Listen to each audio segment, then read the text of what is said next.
They dressed me like a beggar, thinking I didn't notice. But I did. I've always kept quiet not because I lacked words, but because I learned early that silence was safer. Especially when you live in a house where you're the easiest one to mock. When I got married, I thought life would get softer. I imagined slow mornings, shared laughter, a home where I mattered. But instead, I found myself folding clothes that never smelled like me, wearing things I didn't pick, and smiling through pity that stung like pepper in my eyes. My sister-in-law was the queen of help. Not the kind that lifted you up, but the kind that pressed your head just enough to keep you under. Every few months, she'd visit new nails, new bag, new hair, and dump a black nylon sack in front of me. I just cleared out my wardrobe, she'd say, digging her hand in to pull out worn tops with fading sequins or jeans 2 sizes too tight. These are still good for someone like you. I'd fake a thankful smile and take them. I mean, what could I say? That I didn't want her sweat-soaked Ankara?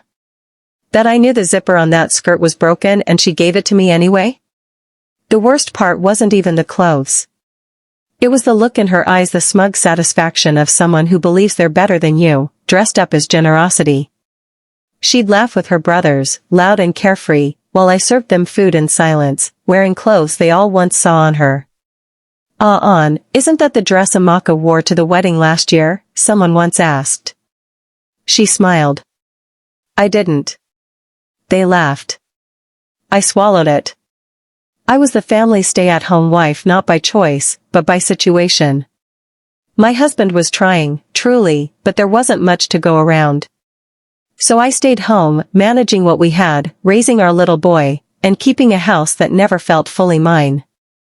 Amaka never let me forget that she earned more than my husband.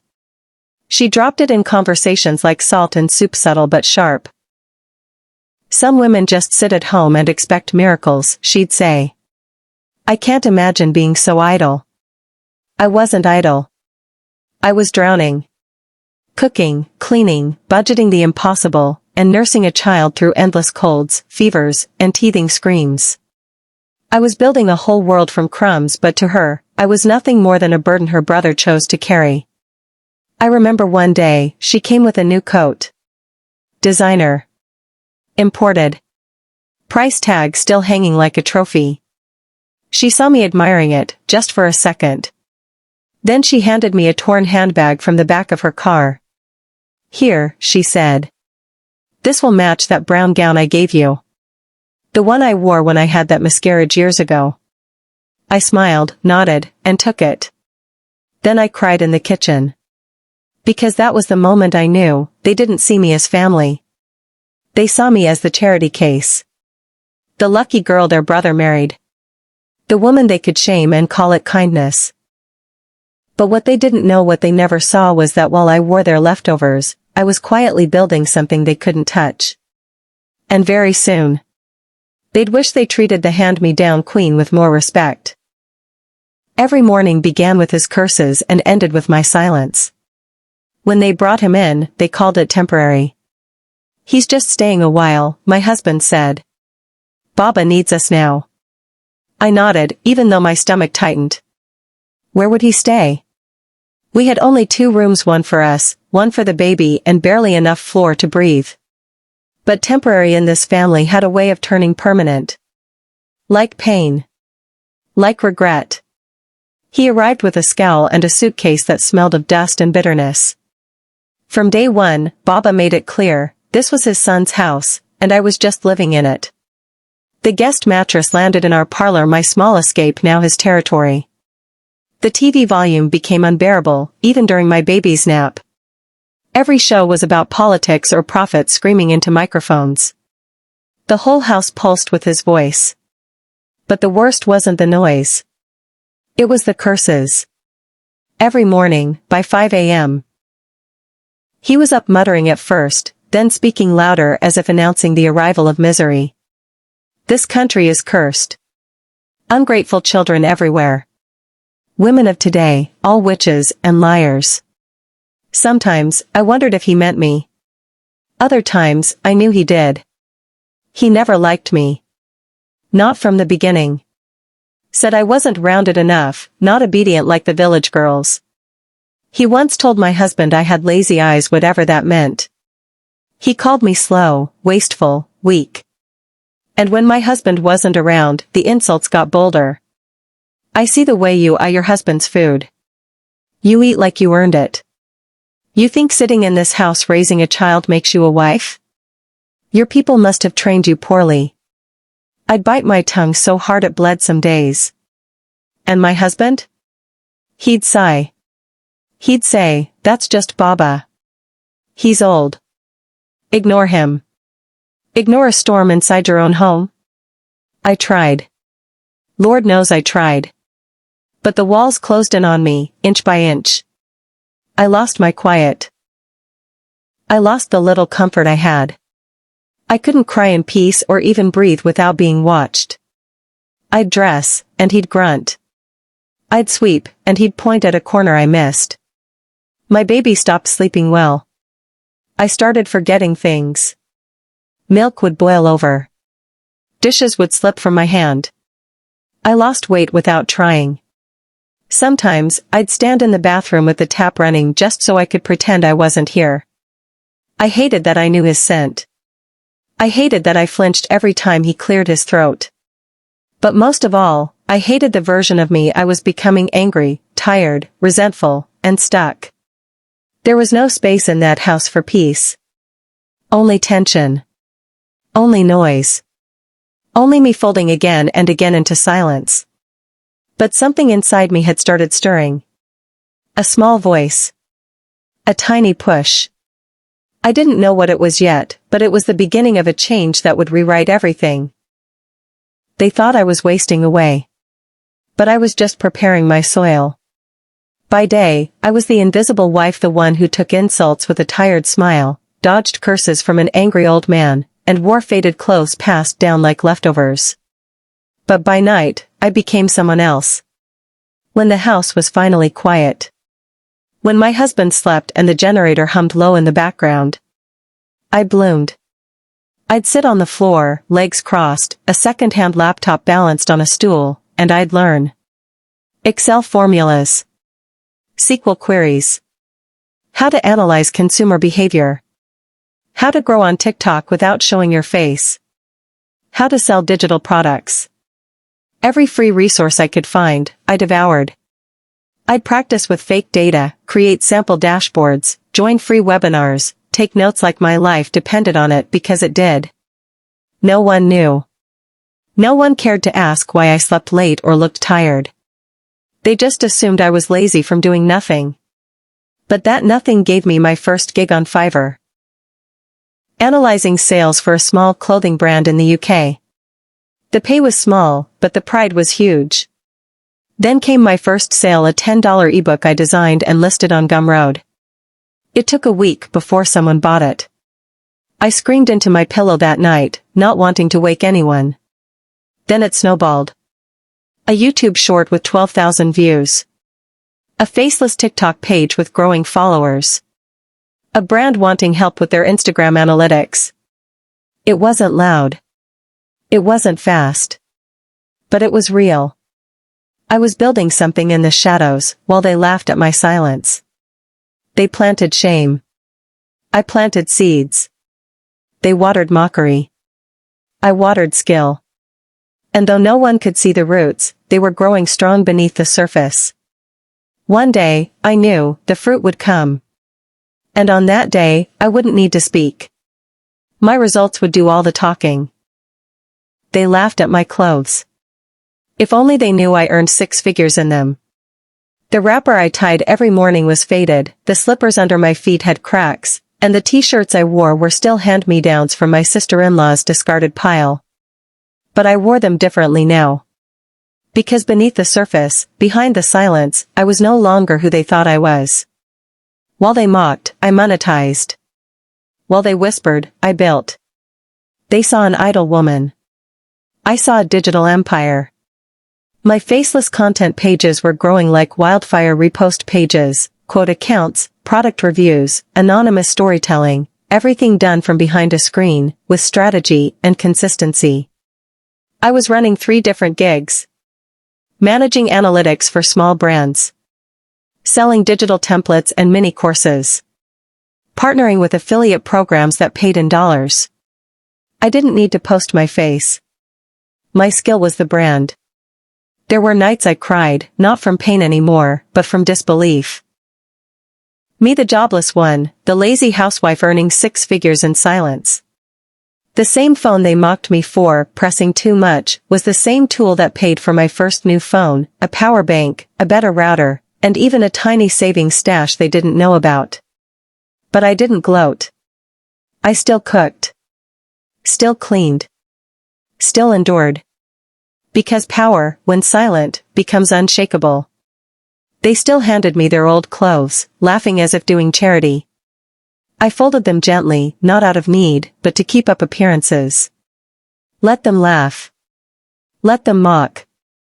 I was no longer staying because I had nowhere else to go. I was staying because I was building my way out brick by digital brick. And when the time came, they would never see it coming.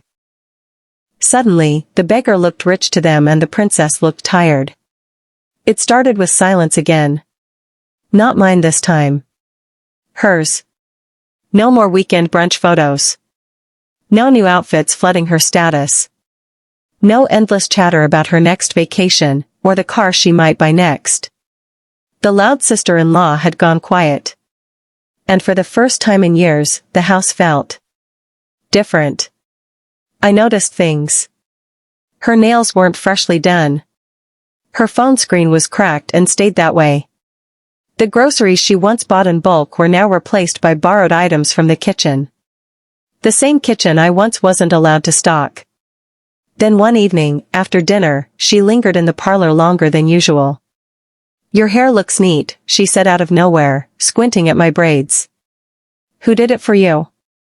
"I watched tutorials," I replied, keeping my face calm. She nodded. But her eyes said more. They were calculating. Curious. Suspicious.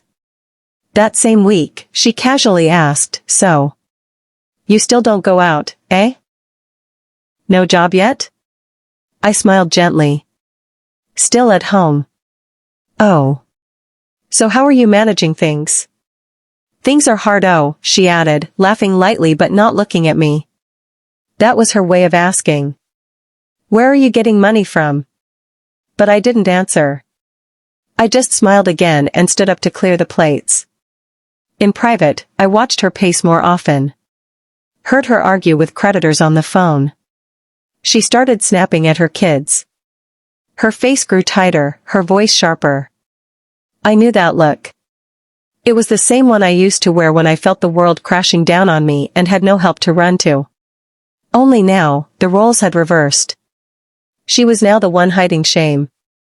And I, the invisible wife, had become the woman of mystery. No one knew what I was doing. But they knew I was doing something. My husband started watching me closer too. Not in anger, but in wonder. He once told his sister, "No matter what you say, my wife hasn't asked me for a kobo in months. That one, she's doing something quietly." She didn't reply. Just pursed her lips and looked away. I still wore the same clothes, but they sat differently on me now. Confidence is the best fabric. Peace is the finest accessory. The whispers were shifting.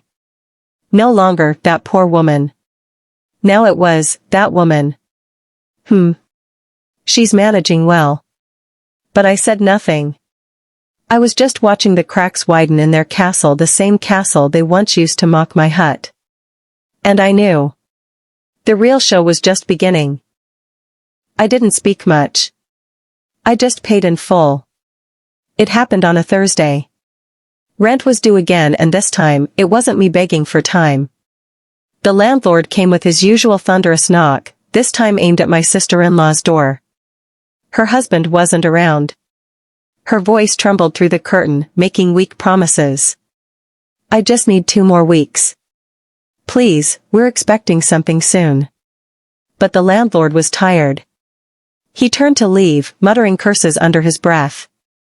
That's when I stepped out of our tiny room with a nylon bag in my hand. "Sir," I called out. He turned. How much is the balance for the house? He blinked. All of it, 650,000.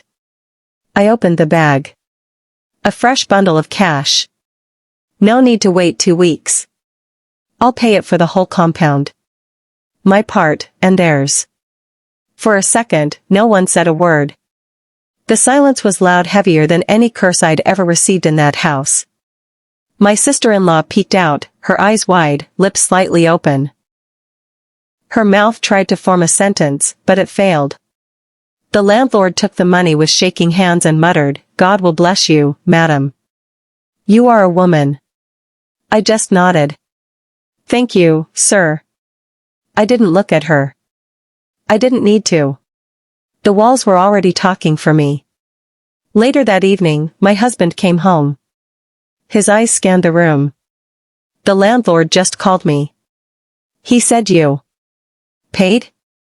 I looked up from my laptop, where I was editing content for a Faceless brand page. "Yes." He sat down slowly, the way you do when life flips your table and sets a feast you didn't see coming. "Where did you get that kind of money?" I turned my screen to show him graphs, analytics, dashboards, payments from clients in 4 different countries. "I work," I said simply. He didn't speak for a while.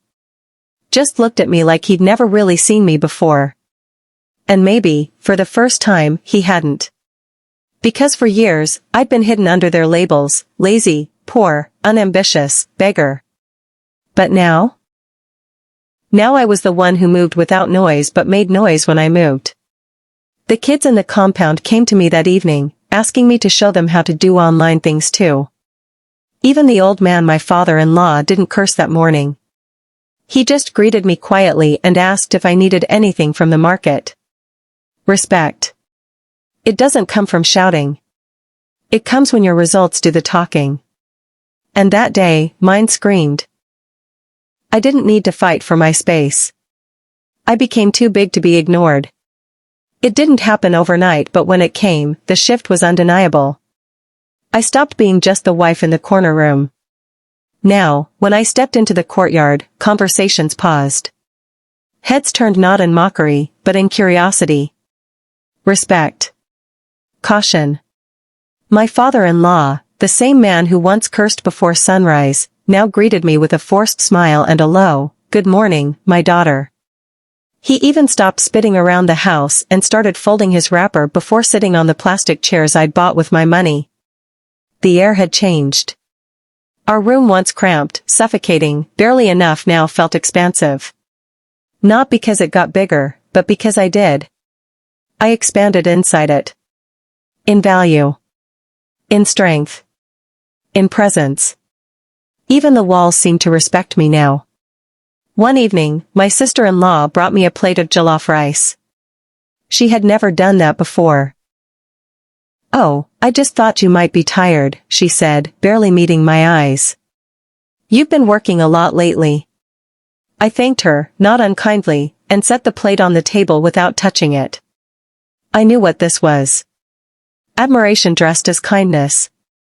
Maybe guilt. Maybe strategy. But I didn't care. I wasn't playing the same game anymore. The woman who once flinched at backhanded compliments and second-hand clothes had evolved. Now I wore what I wanted, ate what I liked, did what I pleased, and answered to no one but God. My online businesses were thriving. My faceless content was being shared by people who would never guess the face behind it all belonged to the woman in the old slippers and hand-me-down skirts. And my husband? He began to notice the weight of the woman beside him. He watched how others now respected me, how I spoke in numbers and strategies instead of fear and frustration. Sometimes, I'd catch him just looking at me like he was trying to catch up to the version of me he'd never truly met. "I'm proud of you," he said one night, his voice quieter than usual. I smiled. I didn't say thank you. I just nodded because I knew. This shift? It wasn't for applause. It was survival turned success. Silence turned substance. And the girl they once overlooked? She was now the woman whose silence shook the whole compound. For once, I didn't just have peace, I had power. There comes a moment when silence is no longer about survival, it becomes choice. I wasn't angry anymore. Not at the sister-in-law who dressed me like a beggar. Not at the father-in-law who spat curses with the morning breeze. Not even at my husband who once let me carry it all in silence. No. I had outgrown anger. What I wanted now was peace, and for the first time, I realized that peace isn't something you beg for. It's something you build. So I built mine. It started with little things. A firm no when I was expected to run errands like a maid. A door closed during my work hours, even if the compound buzzed with noise.